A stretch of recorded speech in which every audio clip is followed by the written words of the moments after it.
So I got called brash today, which I appreciate that SAT word, but I don't know.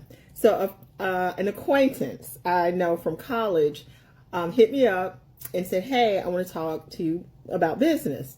And I said, "Okay, here's my number, call me." So he called me this morning and we were having a conversation, and he was like, "You've been pretty consistent your whole life." He was like, "You've always been brash." And I was like, I'm not brash. What I do is challenge your belief system about how you think a woman ought to be.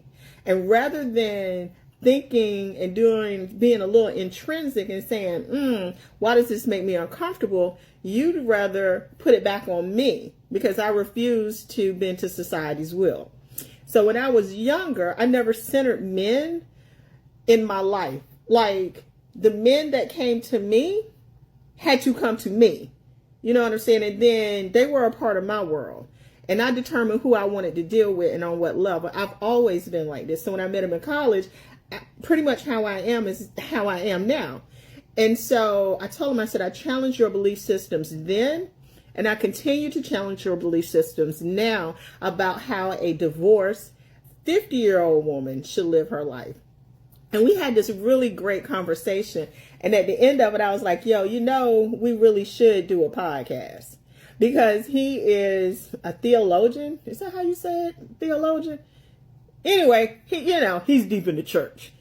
And so I was like, we should do a podcast because your perspective and my perspective, although we agree, we're in violent agreement. Like, we agree, generally speaking, about how things should be, but our rationale for the agreement is like polar opposites. And it was we talked for an hour and it was a great conversation. So I think we might actually do a podcast together. We got to come up with a name and do all of that stuff.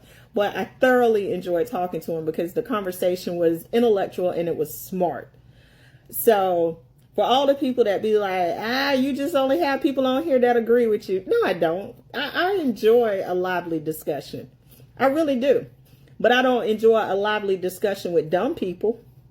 And I don't enjoy a lively discussion with people that are disagreeable for the sole purpose of just being miserable ass human beings. But anyway, I'm looking forward to this podcast. So stay tuned.